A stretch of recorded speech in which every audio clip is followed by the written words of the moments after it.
My soul waiteth for the Lord, more than they that watch for the morning. I say more than they that watch for the morning.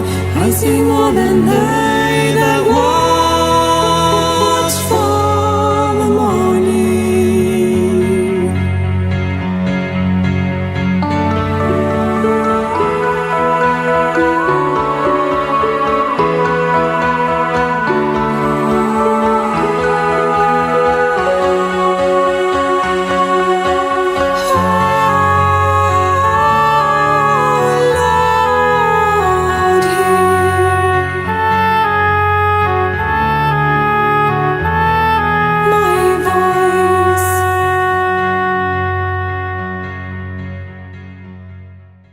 Dans la Bible, en Genèse 47:11, il est dit que Joseph établit son père et ses frères et leur donna une propriété dans le pays d'Égypte, dans la meilleure partie du pays, dans la contrée de Ramsès, comme Pharaon l'avait ordonné.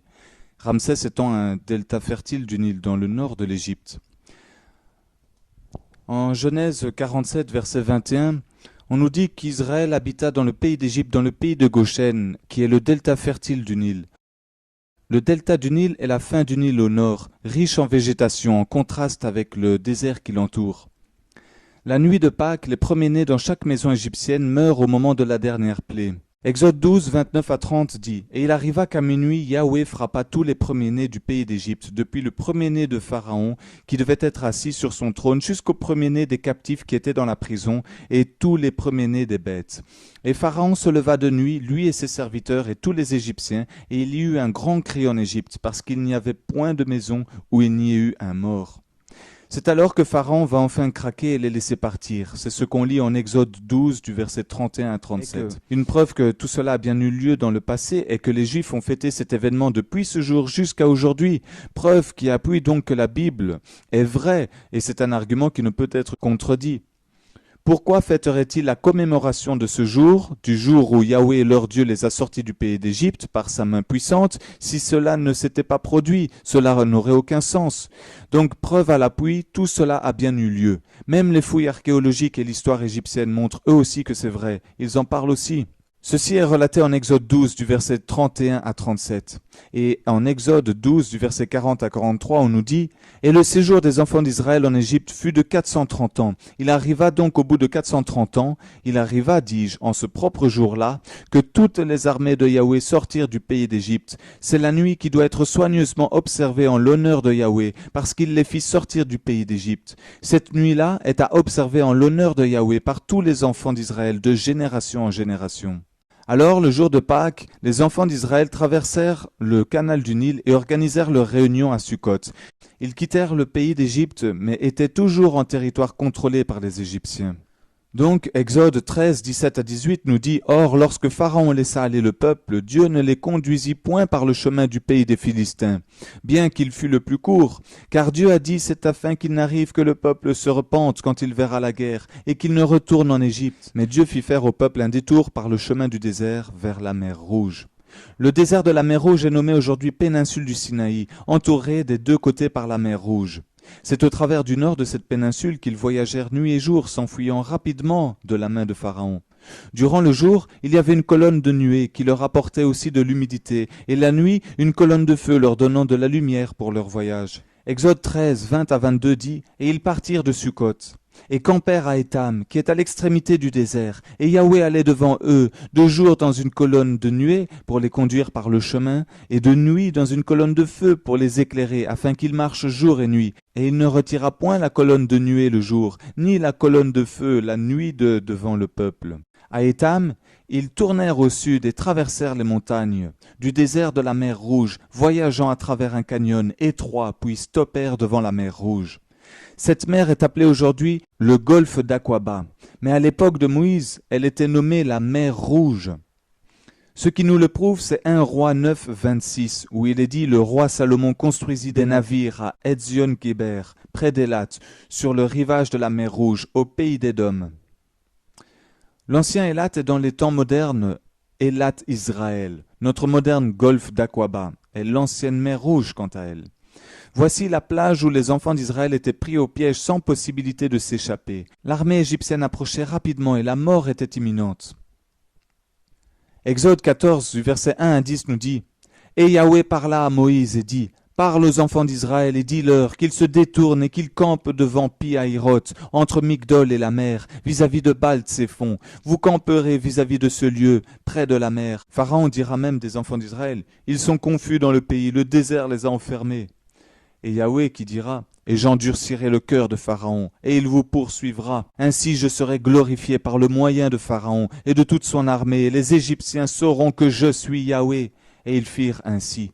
Or, on avait rapporté au roi d'Égypte que le peuple s'enfuyait, et le cœur de Pharaon et de ses serviteurs fut changé à l'égard du peuple. Et ils dirent, « Qu'est-ce que nous avons fait en laissant aller Israël, de sorte qu'il ne nous servira plus ?» Alors il fit atteler son char, et il prit son peuple avec lui. Il prit donc 600 chars d'élite et tous les chars d'Égypte, et il y avait des capitaines sur tout cela. Et Yahweh endurcit le cœur de Pharaon, roi d'Égypte, qui poursuivit les enfants d'Israël. Or les fils d'Israël étaient sortis à main levée. Les Égyptiens donc les poursuivirent, et tous les chevaux des chars de Pharaon, ses cavaliers et son armée les atteignirent, comme ils étaient campés près de la mer, vers Pi-Hahiroth, vis-à-vis de Baal-Tséphon. Et Pharaon approchait, les enfants d'Israël levèrent leurs yeux, et voici, les Égyptiens marchaient après eux. Et les fils d'Israël eurent une grande frayeur et crièrent à Yahweh.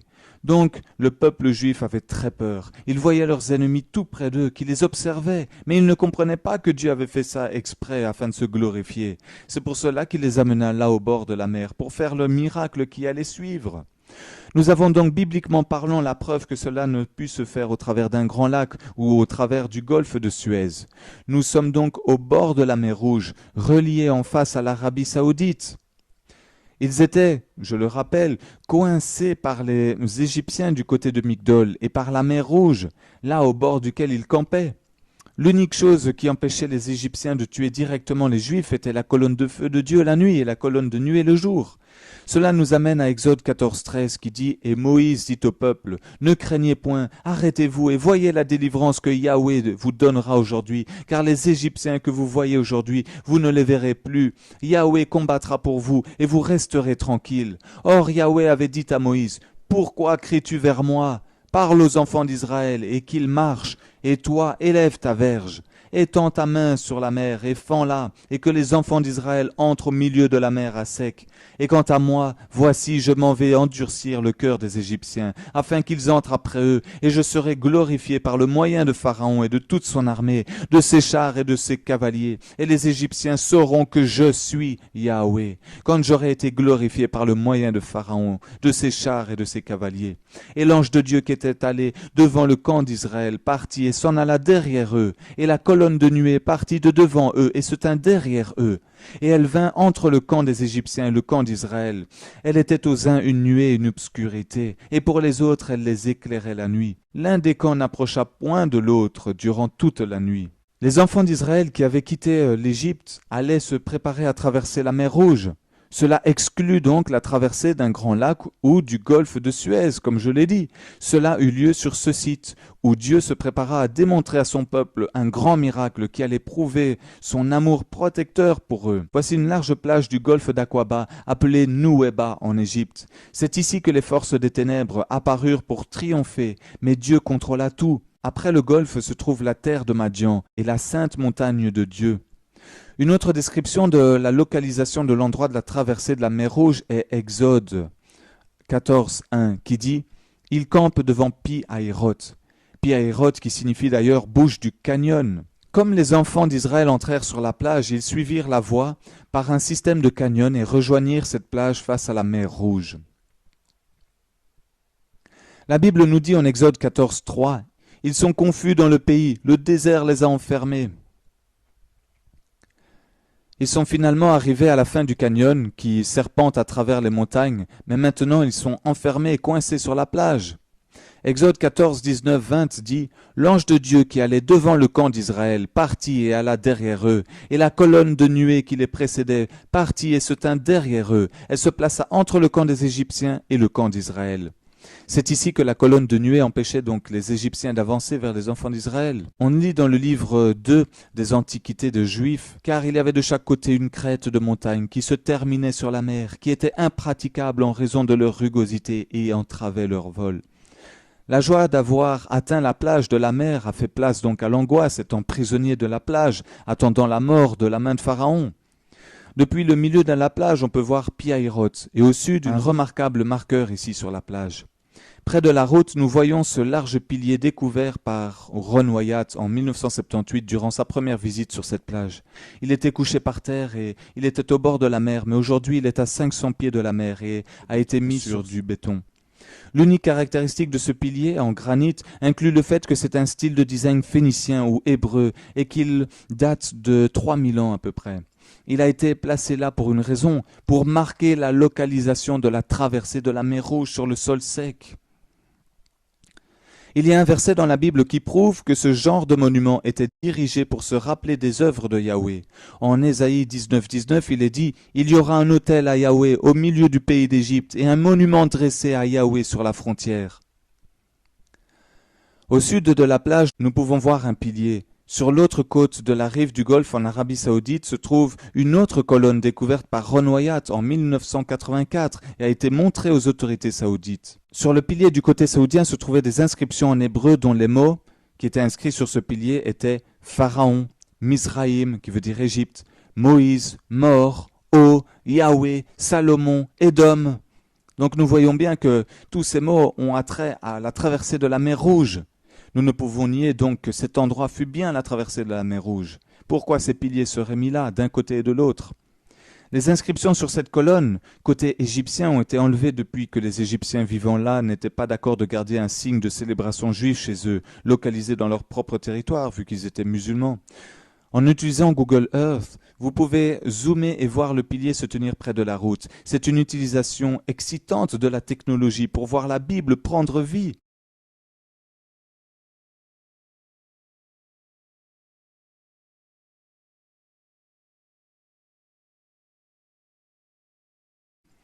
Le pilier se tient aujourd'hui comme témoignage de la vérité des faits bibliques, marquant ici la localisation de la traversée de la mer Rouge. Depuis là, on peut voir l'eau qui représentait un obstacle pour les enfants d'Israël.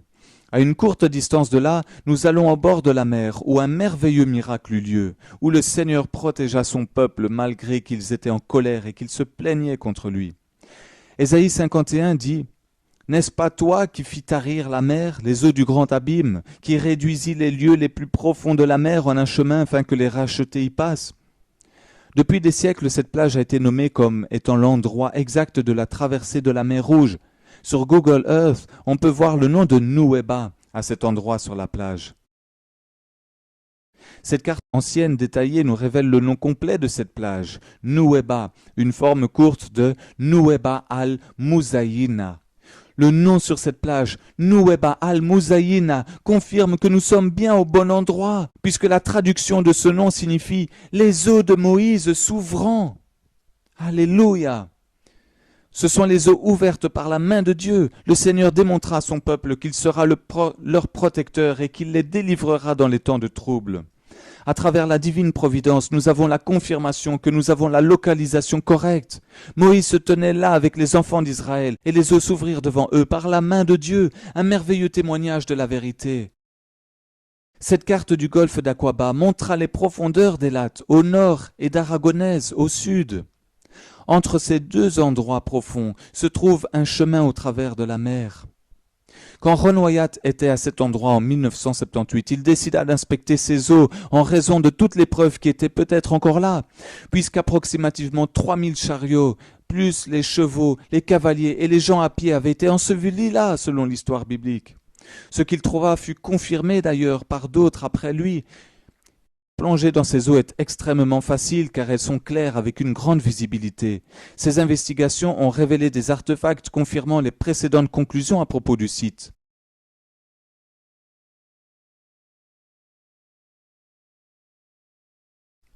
Le premier artefact inspecté est la roue d'un char qui a 3 ou 4 rayons. Nous voyons un angle de 90 degrés ici, qui est le signe d'une structure humaine. Exode 14, 24 à 25 nous dit « Yahweh mit en désordre le camp des Égyptiens. Il ôta les roues de leurs chars et en rendit la marche difficile. »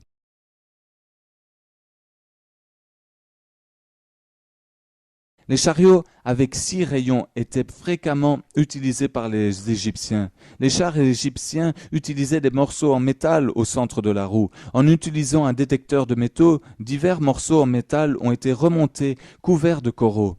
Ici, nous voyons une autre roue de char avec une partie manquante et le centre de la roue. Le corail a préservé en partie cette roue et la structure humaine. Et ce même après que le bois ait disparu.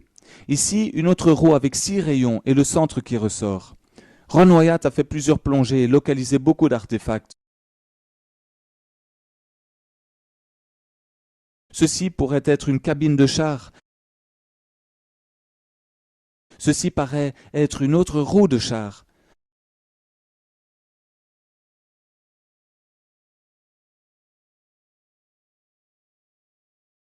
Un sabot de cheval a été trouvé, alors qu'aucun cheval ne se trouve dans la péninsule du Sinaï aujourd'hui.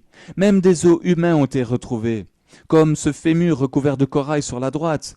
Les tests de laboratoire confirment qu'il s'agit d'un os. D'autres os ont aussi été retrouvés. L'os est relevé à l'intérieur du corail.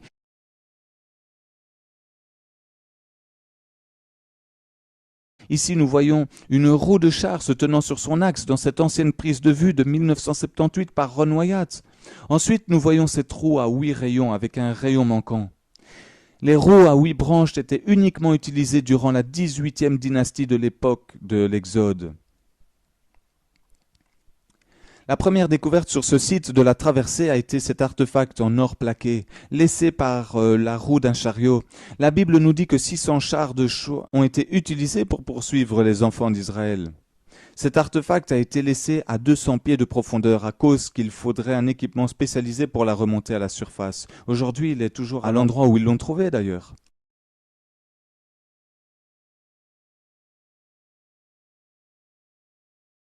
Vu qu'il y a des parties de chariots et d'autres de ce côté-ci, pourrait-il y avoir d'autres parties de chariots et d'autres de l'autre côté du golfe?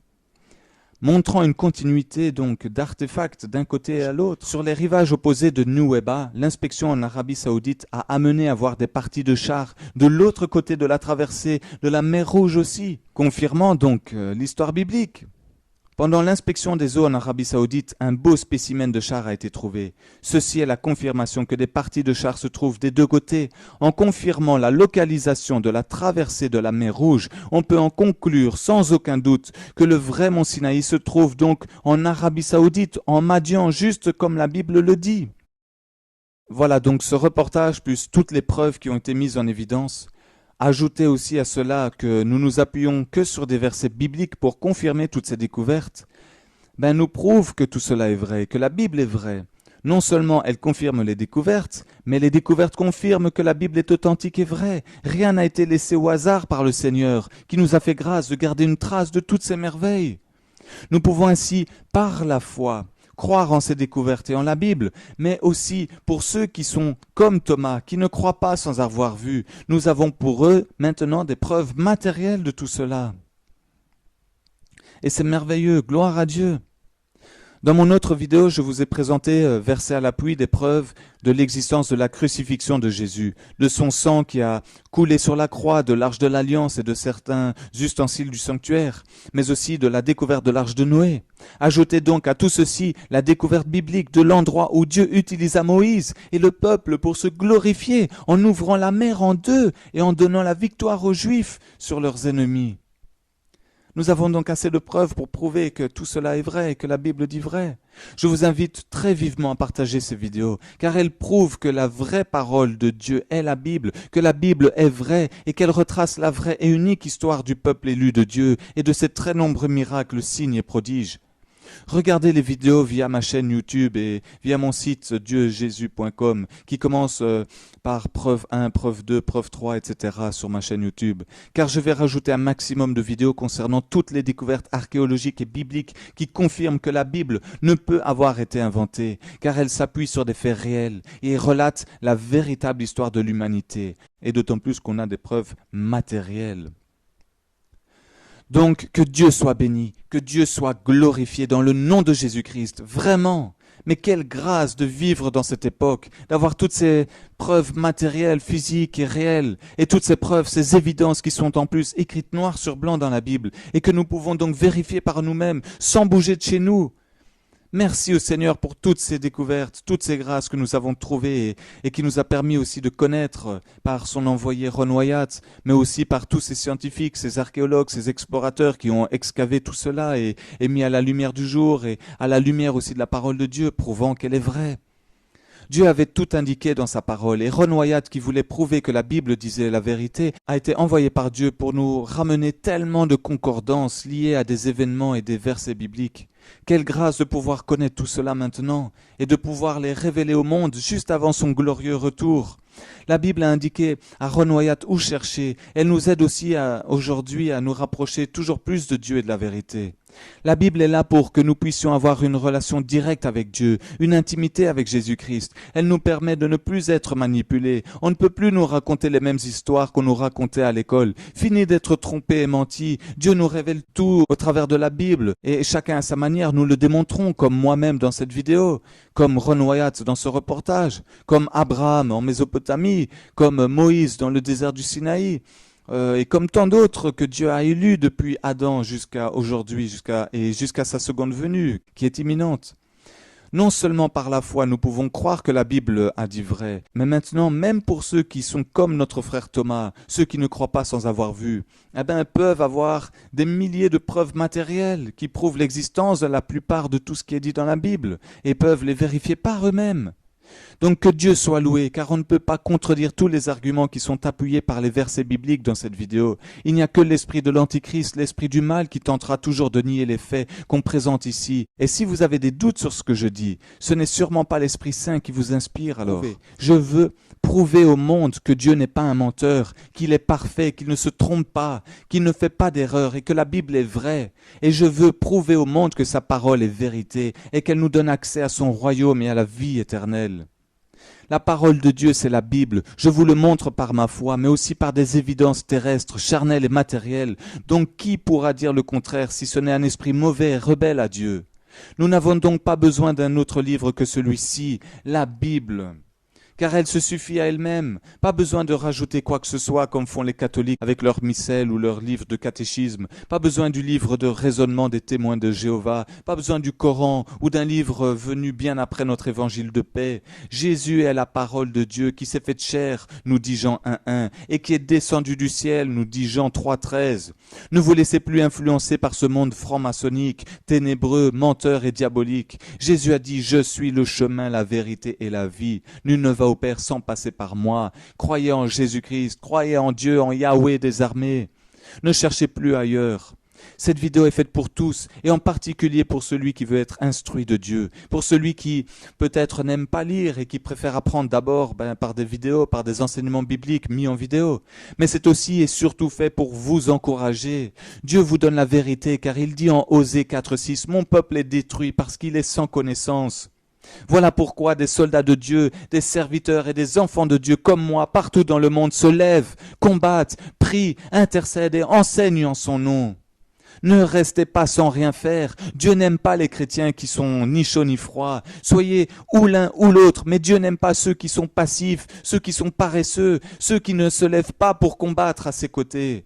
Il est plus que temps que nous prenions toutes les armes de Dieu. 2 Corinthiens 10:4 nous dit que les armes de Dieu sont puissantes. Alors partagez cette vidéo. Et vous aussi, faites quelque chose pour Jésus-Christ. Ne laissez pas l'Esprit Saint combattre tout seul. Ne le laissez pas tout faire tout seul en vous disant qu'il vous suffit de croire en Dieu pour être sauvé. C'est faux, c'est tellement faux. La Bible nous dit que si vous ne faites rien et que vous n'êtes qu'un chrétien tiède ou froid, vous serez rejeté de Dieu. Ne prenez pas cela à la légère. Je suis passé par là, j'ai dû être repris par Dieu, être brisé pour devenir un chrétien chaud et non froid ou tiède, et vous annoncez cela aujourd'hui. N'attendez pas qu'un malheur vous arrive pour devenir vrai chrétien. Jésus revient maintenant, il nous reste plus de temps, nous allons vivre son retour. L'enlèvement de l'Église ne sera que pour une partie très infime de chrétiens. Cela choque les chrétiens qu'on dit cela, mais c'est la vérité. Dieu ne prendra pas tout le monde, mais que ceux qui sont purs, qui se sont sanctifiés, qui mènent une vie sainte, qui combattent avec lui et pour lui et qui deviennent parfaits et saints, qui étudient la Bible et la lisent. Voilà pourquoi en Matthieu 20, 16 et 22, 14, Jésus a dit « Il y a beaucoup d'appelés, mais peu d'élus ». Veux-tu faire partie des élus et être pris à l'enlèvement de l'Église dans peu de temps? Applique donc ce que je viens de dire, sanctifie-toi, mène une vie sainte, deviens parfait et saint, étudie la Bible et lis-la, combat dans la prière et intercède pour les autres, garde les commandements de Dieu, prends soin de ses brebis, applique les commandements de Dieu et apprends aux autres à les appliquer. C'est là que tu pourras te considérer comme étant parmi les élus. Si tu ne vois pas ces fruits dans ta vie, il est temps maintenant de te mettre en ordre avec Dieu et de te connecter aux ondes de Papa Yahweh. Que toute la gloire lui soit rendue. Pour toi, mon frère, et pour toi, ma sœur, toi, l'élu de Dieu, tout ce que je viens de dire, tu le fais déjà. Donc fortifie-toi, sanctifie-toi et encore plus. Continue d'étudier et de lire la Bible. Enseigne toujours et encore aux autres les commandements de Dieu et enseigne à les pratiquer. Combattons ensemble, unis par le même esprit dans la prière. Annonçons le retour du Messie imminent à tous. Évangélise ta famille comme tu le peux et ton entourage. Et tiens bon, persévère jusqu'à la fin, car Matthieu 10, 22 dit que quiconque persévérera jusqu'à la fin sera sauvé.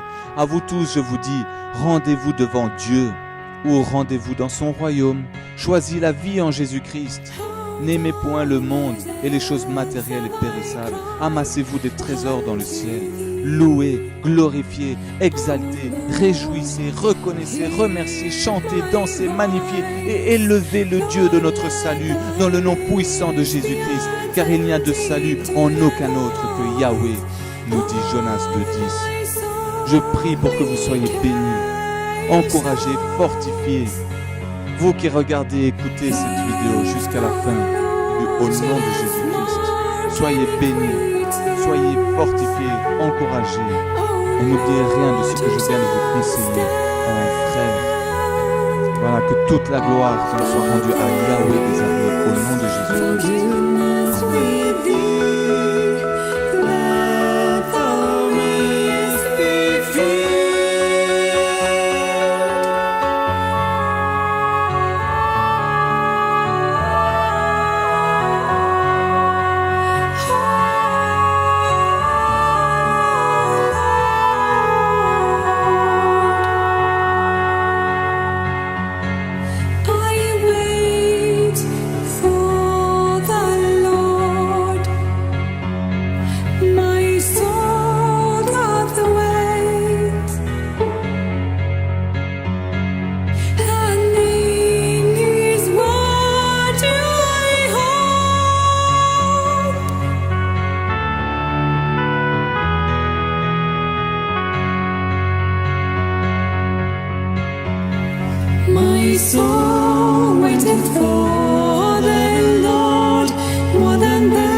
more than